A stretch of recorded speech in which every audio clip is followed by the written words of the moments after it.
The Rhythm Discovery Center is an interactive drum and percussion museum. We've got over 200 different drum and percussion instruments you can play on, as well as a full hands-on and interactive area. It's located inside the Claypool Court building, which is part of the Circle Center Mall, and as a landmark, we're right below the Indianapolis Arts Garden that spans West Washington Street. So if you go to the Claypool building and then take the escalator on your right, we're on the lower level. So Ulysses G. Leedy is the founder of the Leedy Company, and he was a drummer long before he started the company.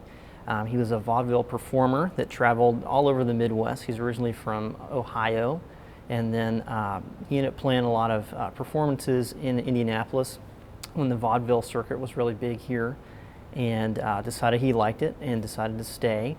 And his father was a cabinet maker, so he had a lot of woodworking background, and at the time there wasn't a lot of hardware for drummers to set up their instruments, and there wasn't really like any really big drum companies at the time. And he felt a need to really create a better product for working musicians. So he experimented with different types of drums and how to make them, and ultimately through a lot of his dad's guidance in cabinet making and woodworking, that led him to create some new processes for making drum shells, as well as all the hardware pieces that go on the outside of the drum. The historical impact of Leedy was really huge because they were kind of the first company to ever really pioneer mass producing drums in a big way.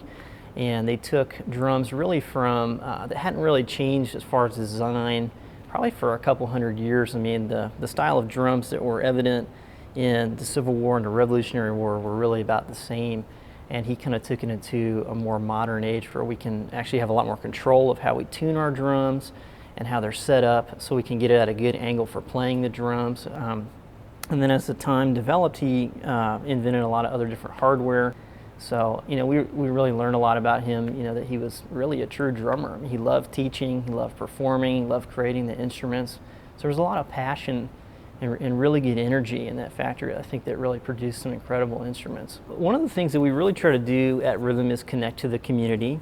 And since we are a drum-based museum, we thought it was just a natural fit. We just felt that it was really important, not only from a historical standpoint, but also from a percussion. I mean, this history, there's only a couple books about the Leedy Drum Company, and we thought it was really important to kind of preserve that history, especially in Indianapolis, and to make people aware of all the really great things that have come out of the city, whether it's, you know, manufacturing or racing or the arts. We have a lot of different drums and artifacts and a lot of rare photographs on display at the Leedy factory. We have a variety of snare drums ranging from 1907 to about 1930. And then we also have some information about the Purdue bass drum, which was produced here in Indianapolis. And so we have a video about that. And then we have one of the first ever Leedy drum catalogs that they ever produced here in Indy before they opened their bigger factory. They started out with a smaller factory that was located over off the Circle in the Cyclorama building that was in 3 rooms, and they later moved to the Fountain Square area in Palmer and Barth. The building still exists. It's the Sense Charter School.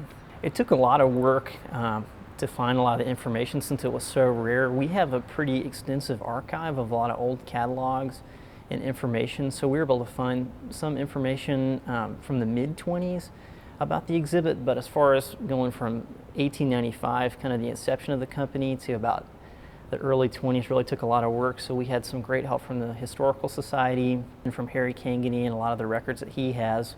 So we went to them, and Harry, he had actually documented the building before they turned it into a school.